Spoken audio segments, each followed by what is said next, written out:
आराधना।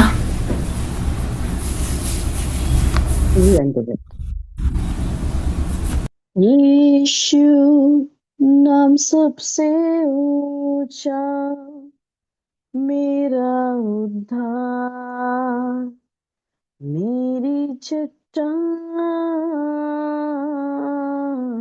Emmanuel, परमेश्वर साथ है, धन्य यहोवा, जीवित वचन। यीशु नाम सबसे ऊंचा, मेरा उद्धार, मेरी चट्टान, इमैनुअल, परमेश्वर साथ है, धन्य यहोवा, जीवित वचन। धन्य यहोवा, जीवित वचन। Jesus, name above all name, blessed Redeemer, living word।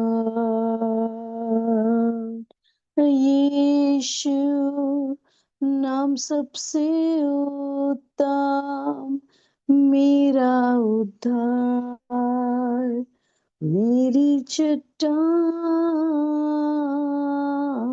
Emmanuel, परमेश्वर साथ है, धन्य यहोवा, जीवित वचन। धन्य यहोवा, जीवित वचन। धन्य यहोवा, जीवित वचन। Blessed Redeemer, living word। Blessed Redeemer, living word। There is power, wonder-working power in the blood of the Lamb. There is power, wonder-working power in the precious blood of the Lamb। शक्ति है अद्भुत शक्ति है लहू में यीशु के। शक्ति है अद्भुत शक्ति है यीशु के लहू में है।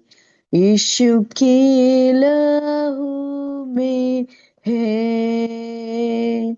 यीशु के लहू में है। Blessed Redeemer, living word। धन्य यहोवा, जीवित वचन। आमीन। शालोम, शालोम और शालोम। प्रभु यीशु की शांति जो समझ से बाहर है हमारे जीवनों में बनी रहे। और हम लोग देख रहे हैं कि किस प्रकार से 16वें अध्याय में पौलुस के साथ सिलास है और तिमुथी भी है जो कि 15 साल का एक सेवक के रूप में उसके साथ में है, और साथ में लूका भी है जिसने कि इस पुस्तक को, प्रेरितों के काम को लिखा। ये चारों लोग पवित्र आत्मा जहां कहता है वहां जाते हैं, जहां पवित्र आत्मा रोकता है वहां रुक जाते हैं, और पौलुस के नेतृत्व में आगे बढ़ रहे हैं। और बहुत ही सुंदर बातों को हम यहाँ पर देख रहे हैं कि किस प्रकार से उनको इतना अच्छा परख का आत्मा है कि उनको पता चल जाता है कि पवित्र आत्मा बोल रहे हैं कि शैतान बोल रहा है, और उसमें वो लोग आगे बढ़ रहे हैं। और हमने देखा था कि किस प्रकार से 16 में कि किस प्रकार से फिलिप्पी में लूदिया का हृदय परमेश्वर खोलता है, और वहां पर फिलिप्पी में वो लोग आकर जब देखते हैं कि वहां पर बहुत कम यहूदी लोग थे, लोगों का कहना बाइबल में नहीं लिखा है परंतु कहना है कि केवल 10 लोग या 10 परिवार वहां पर थे, और उनके पास कोई आराधनालय की जगह नहीं थी, और वो बाहर गेट के बाहर जो था, जो बहुत बड़ा दरवाजा होता था, उसके बाहर द्वार के बाहर वो नदी के किनारे शायद मिला करते थे।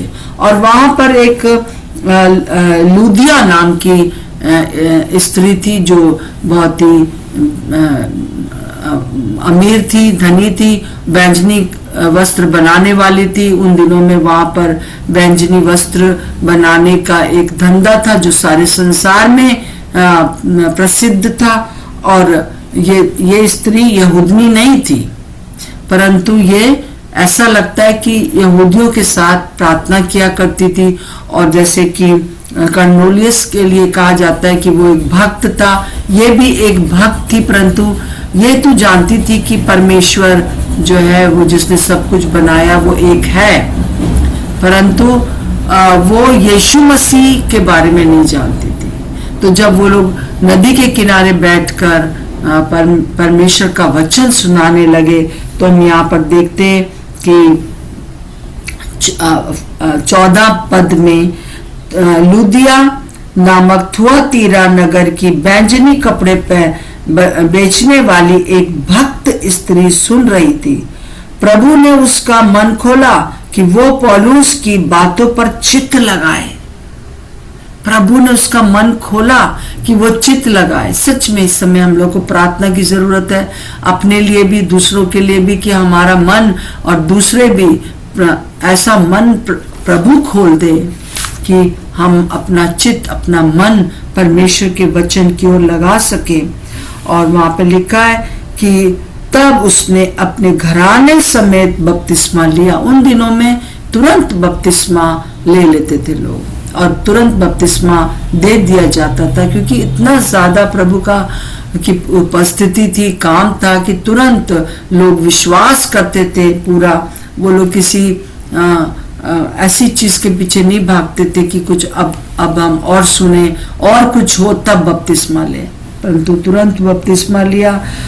और उसने एक काम किया, तब उसने अपने घराने समेत बपतिस्मा लिया। तो उसने हमसे विनती की, यदि तुम मुझे प्रभु की भक्तनी विश्वासनी समझते हो तो चलकर मेरे घर में रहो। हालेलुया। पहले मन खुला और फिर घर खुला। प्रभु जैसा लगता है कि सही गाइड करके वो फिलिप्पी में लोगों को ले गया, एशिया माइनर में नहीं जाने दिया, फिर बितुनिया में नहीं जाने दिया, और यहाँ पर लेकर आया। पर 2.5 साल के बाद वापस ये लोग जब जाते हैं तब जो है वहां पर भी काम होता है, परंतु उसका समय था। परंतु अभी इस स्त्री के द्वारा एक काम होना था। और फिर हम देखते हैं कि हम लोग को प्रार्थना करना चाहिए कि लोगों के हृदय प्रभु ही खोल सकता है, उनका चित्त प्रभु ही लगा सकता है, पवित्र आत्मा ही काम कर सकते हैं। तो हम लोग प्रार्थना में इन दिनों में और भी ज्यादा करें कि लोगों का मन लग जाए और पवित्र आत्मा के चलाए चलें। अब दूसरी बात जो मैं आज बताना चाह रही हूँ वो ये है कि वो लोग ने ऐसा नहीं हुआ कि बस हाँ अब हो गया चलो छुट्टी। अब वो उस बैंजनी वस्त्र बनाने वाली स्त्री के घर में, लुदिया के घर में, लीडिया के घर में रहने लगे, और उसका पूरा परिवार वहां पर था। और वहां पर भी घर के अंदर भी जो था वो शिक्षाएं चल रही थी।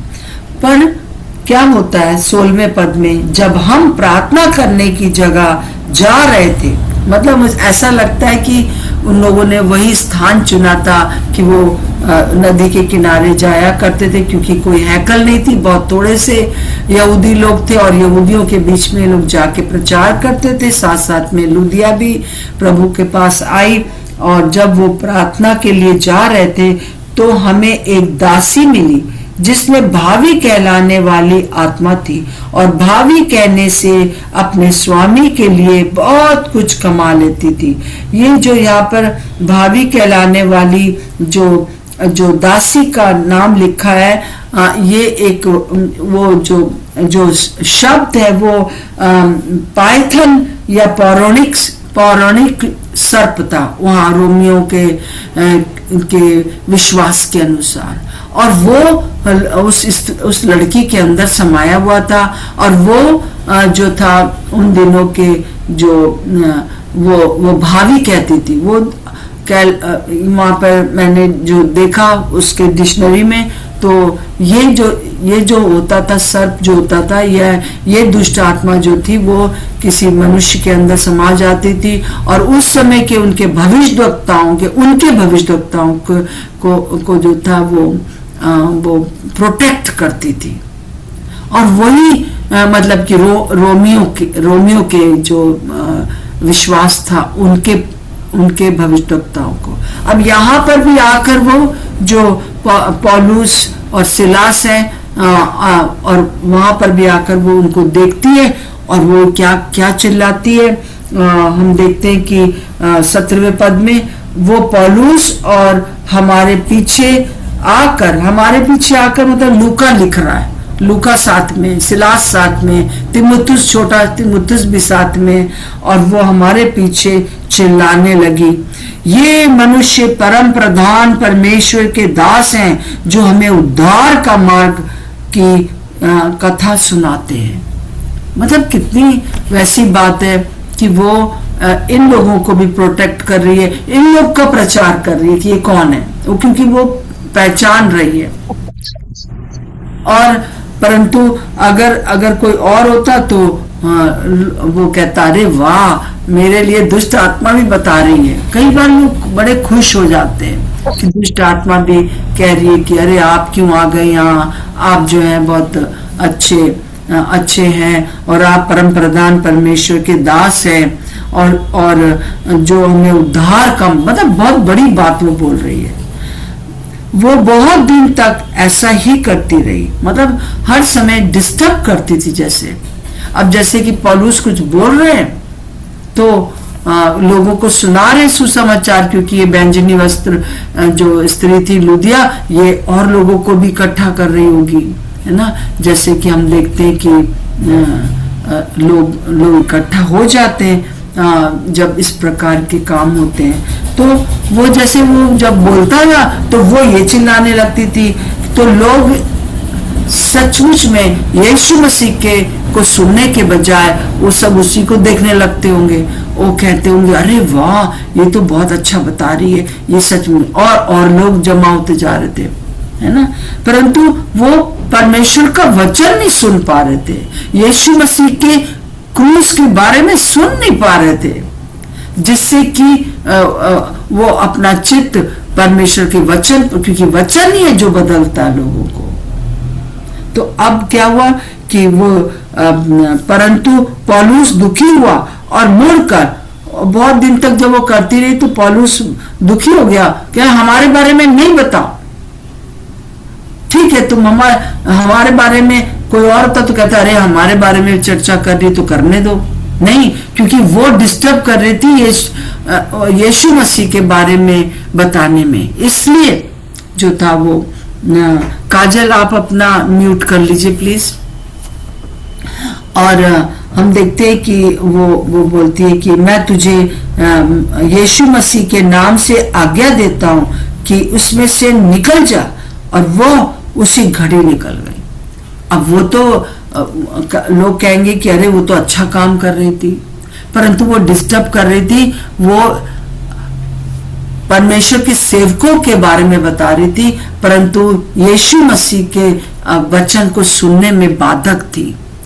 हमारे कितनी भी लोग बड़ाई करें वो हमको नहीं सुनना है, परंतु यीशु मसीह की सुनकर यीशु मसीह की बड़ाई करें, ये हमको सुनना है। वो चित्त लगाए, वो मन लगाए, अपना जीवन खोले, अपना घर खोले, ये हमको जो है लगाना है।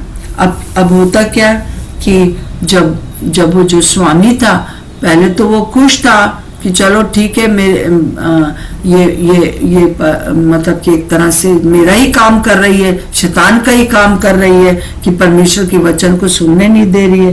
परंतु हम देखते हैं कि वहां पर क्या होता है। तीसरी बात जो है 19 पद में लिखा है, जब उसके स्वामी ने देखा कि हमारी कमाई की आशा जाती रही, तो पौलुस और सिलास को पकड़ के चौक में प्रधानों के पास खींच लाए और उन्हें फौजदारी के हाकिमों के पास ले गए और कहा, ये लोग जो यहूदी हैं हमारे नगर में बड़ी हलचल मचा रहे हैं और ऐसी रीतियां बता रहे हैं जिन्हें ग्रहण करना या मानना हम रोमियों के लिए ठीक नहीं है।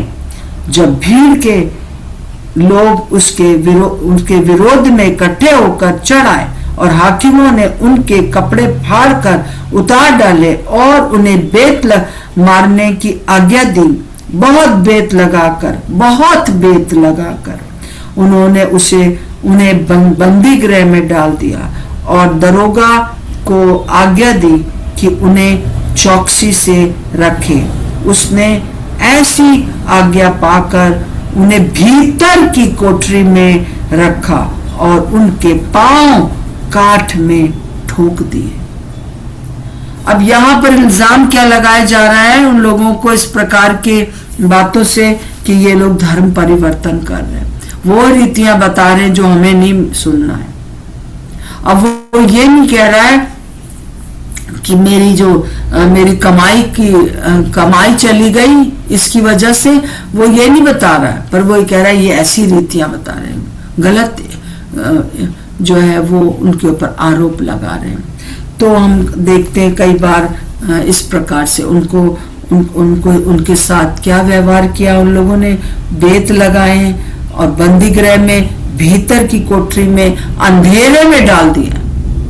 वहां भीतर की कोठरी बिल्कुल गुप्त अंधेरा होगा और उनके पैर भी जो है वो ठोक दिए, काठ से ठोक दिया। आप सोचिए, बहुत ही इस प्रकार का चौड़ा लकड़ी का एक पटरा होता था, उसमें छेद बने रहते थे, उनके अंदर इनके पैरों को डालकर जो है वो ठोक दिया जाता था ताकि वो मतलब भाग ना सके।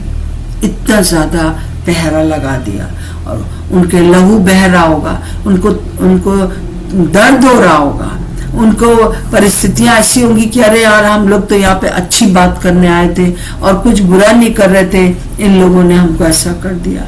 और वो लोग उनके ऊपर उनको श्राप नहीं दे रहे हैं, उनको जो है वो बुरा भला नहीं कह रहे, अरे इन लोगों ने ऐसा क्यों कर दिया, हम लोग तो ये करने आए थे। और ये सब बातें जो थी सारे जो वहां पर जो जेल में थे वो भी सुन रहे थे। और परंतु हम देखते हैं कि इन दोनों का चौथी बात जो हम देखते हैं वो इन दोनों की बात देखते हैं कि पौलुस, ऐसा लगता है कि लूका को और तिमुथियुस को तो छोड़ दिया उन्होंने, या वो पीछे खड़े होंगे या जो भी था, सिलास और पौलुस आगे थे, उन्हीं लोगों को पकड़ के ले गए। और क्या हुआ तो परिणाम क्या हुआ, क्या ये लोग कुड़कुड़ाने लगे या ये लोग बड़बड़ाने लगे या क्या कर रहे थे, लोग श्राप देने लगे? नहीं, लोग क्या करने लगे? आधी रात के लगभग पौलुस और सिलास प्रार्थना करते हुए परमेश्वर के भजन गा रहे थे। हालेलुया। बड़ा मुश्किल है ना, चोट लगी हुई है, पैर काठ में ठुके हुए हैं, अनइजीनेस है, बड़ी अजीब सी बदबू होगी। और हम देखते हैं कि वो उनके उस दर्द में भी वो प्रार्थना कर रहे हैं, भजन गा रहे हैं। ये मुझे बहुत अच्छा लगता है। बड़ा मुश्किल है भजन गाना जब हम कठिन परिस्थिति में, परंतु प्रभु का धन्यवाद हो कि हम यहाँ पर यही सीखते हैं कि जितना हम कैद में, जितना हम जंजीरों से जकड़े हैं, बहुत सी, केवल यही नहीं परंतु बहुत सी परेशानियों में हैं, उस समय जब हम दोष न लगा के, उस समय जब हम लोगों के ऊपर श्राप न देके, जैसा कि रोमियो 12:14 में लिखा है, अपने सताने वालों को आशीष दो, श्राप न दो। और प्रभु की स्तुति करना यही था कि आशीष देना था। और तो कभी कभी क्या होता है कि जब हम श्राप देते हैं तो क्या होता है, हमारी जंजीरें और जकड़ जाते हैं, हम लोग और ज्यादा, हमारा हृदय परेशान हो जाता है, और ज्यादा बंदी गृह का अंधेरा हमको खाने लगता है। परंतु जब वो लोग आराधना कर रहे हैं, जब वो लोग प्रभु की स्तुति कर रहे हैं और प्रार्थना कर रहे हैं, परमेश्वर से बातचीत कर रहे हैं, तब क्या होता है कि तब बहुत परिणाम क्या होता है, इसका परिणाम ये होता है कि वहां पर 26 पद से मैं आपसे सामने पढ़ रही हूँ, इतने में एकाएक भूकंप आ गया। भूकंप आ जाता है कहाँ, जहां सताया जा रहा है, वो हमारे पर भूकंप नहीं आता है, पर जो जगह है, जो परिस्थितियां, उसमें भूकंप आ जाता है। यहां तक कि बंदी गृह की नींव हिल जाती है, बंदी गृह की नींव तक हिला दी प्रभु ने उनके भजन से। और तुरंत सब द्वार खुल गए और इनके बंधन खुल गए। पूरा जो उन्होंने ठोक रखा था वो भी खुल गया, सारे बंधन खुल गए। जब हम कठिन परिस्थिति में प्रभु को धन्यवाद देते, तब जो है और भजन गाते, प्रभु महान विचारू कार्य तेरे, कितने अद्भुत जो तूने बनाए। हैं? मुश्किल है समय में, परंतु जब ऐसा करते हैं हम लोग, कठिन परिस्थिति में करते हैं, तब जो है बंधन खुल जाते हैं और दरोगा जो जाग जाता है। और बंदी गृह के द्वार खुले देखकर समझा कि कैदी भाग गए, और वो जो है बहुत परेशान हो जाता है दरोगा, और वो क्या करता है, अपनी तलवार निकालता है और वो कहता है कि अरे इससे पहले रोमी सरकार आके मुझे मार डाले, मेरे परिवार को खत्म कर दे, मेरा ये ओहदा ले ले, उससे पहले मैं अपने आप ही को खत्म कर लूं। इतना ज्यादा वो हो जाता है, भयभीत हो जाता है, क्योंकि उस जो रोमी सरकार थी वो बहुत कठोर थी कि कैसे तुमने लोगों की देखभाल नहीं किया। वो सोचता है कि सब भाग गए, परंतु हम देखते हैं कि वो भाग सकते थे, परंतु उन्होंने नहीं भागा और कहा कि हम लोग, तुम अपने आप को मत मारो, अपने आप को आत्महत्या ना करो, हम यहाँ हैं। और उन्हें बाहर ले जाकर उससे कहा कि वो जो दरोगा था, उसने कहा, हे सज्जनों, उद्धार पाने के लिए मैं क्या करूं। तो इसका मतलब है कि इन लोग का फिलिपी में जाना और वहां प्रार्थना करना गुप्त नहीं था। वो लुदिकिया का प्रभु को ग्रहण करना, अपना घर खोलना छुप के नहीं हो रहा था, सबको पता चल रहा था। और वो बताया जा रहा होगा कि भाई यहाँ पर ये लोग आए, उद्धार का मार्ग बता रहे हैं। वो दुष्ट आत्मा भी वो उसके लिए जो बोल रही थी, वो भी एक प्रचार का कारण बन गया। और उसको पता था कि ये लोग कुछ उद्धार के बारे में बता रहे हैं, इसीलिए तो तुरंत वो कहता है, हे सज्जनों।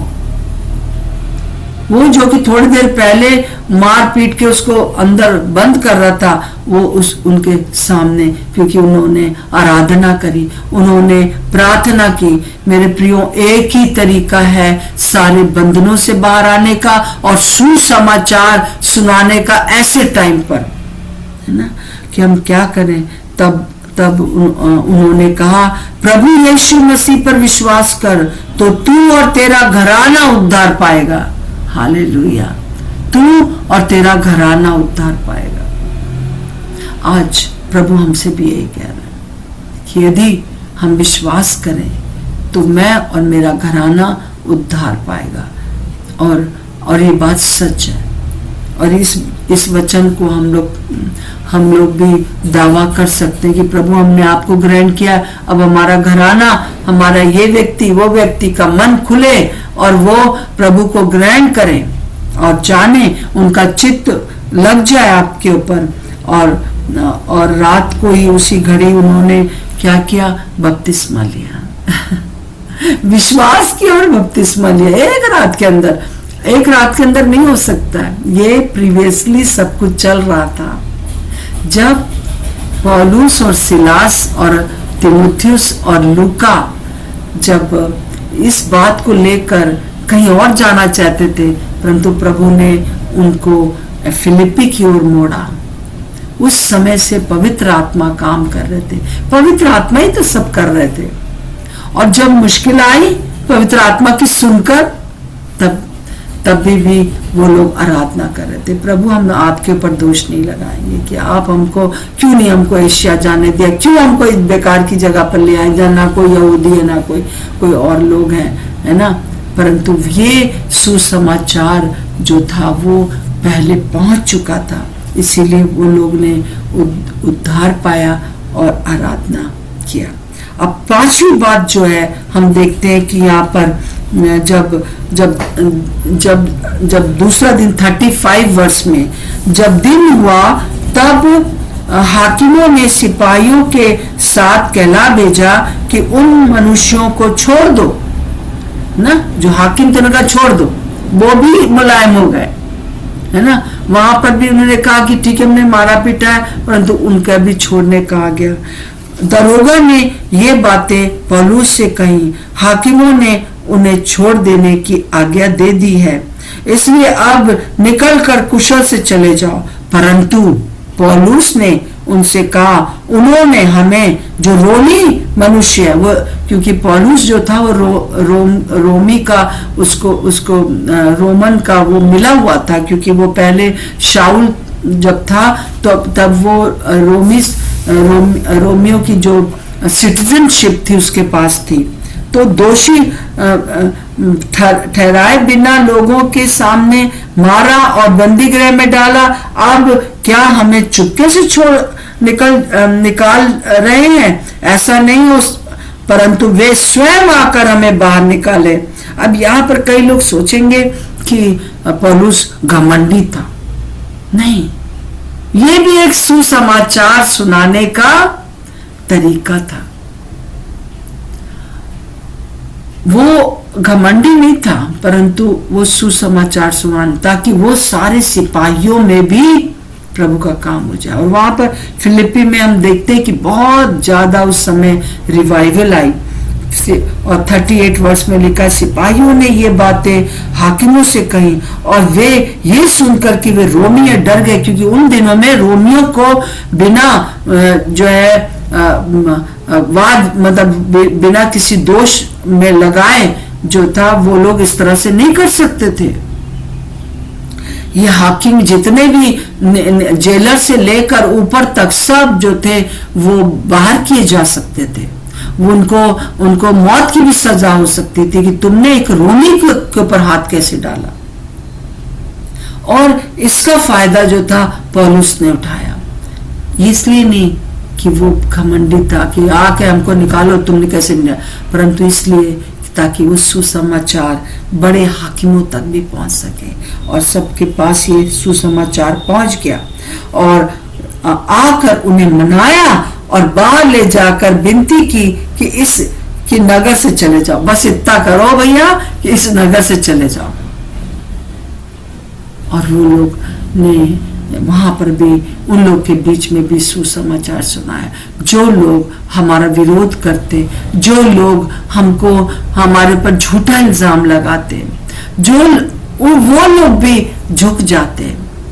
प्रभु का धन्यवाद हो। जब हम पवित्र आत्मा के चलाए चलते हैं, और पवित्र आत्मा के चलाए चलते हुए भी, मार खाते हुए भी आराधना करते हैं। ये सब कुछ प्रभु ही है जो कि कंट्रोल करता है।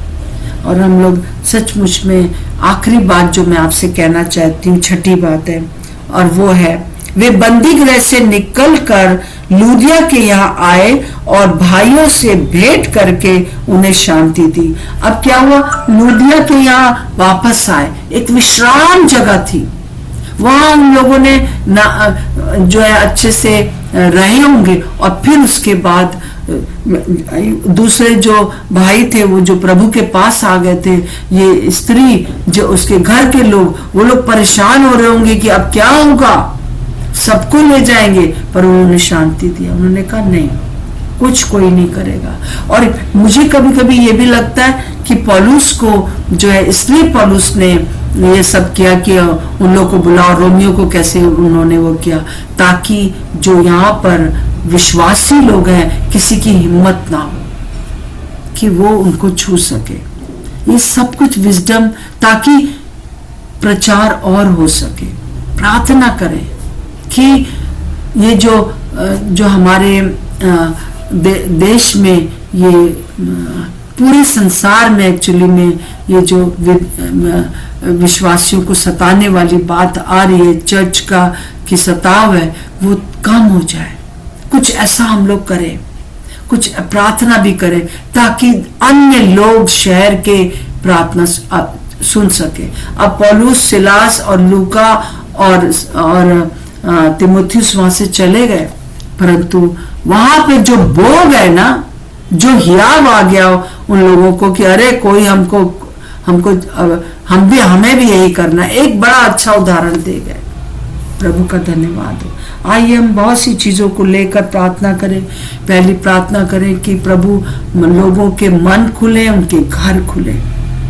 हम प्रार्थना करें कि लगातार हम प्रार्थना करते रहें, परेशान ना हो, और हमारी कोई तारीफ, हमें अपनी महिमा नहीं चाहिए, हमें परमेश्वर की महिमा चाहिए। लोग मेरे बारे में ना बताएं कहानियां, परंतु जैसे कि भाभी कहने में, परंतु हम परमेश्वर को की बात को लोगों तक पहुंचा सके, फिर चाहे कुछ भी हो जाए। प्रभु की आराधना करते रहे, और हमारा घर ऐसा घर हो जहां पर कि लोग विश्राम पाएं, प्रभु के सेवक विश्राम पाएं, और बहुत से लोग इस जेलर के समान प्रभु को ग्रहण करें और बपतिस्मा लें।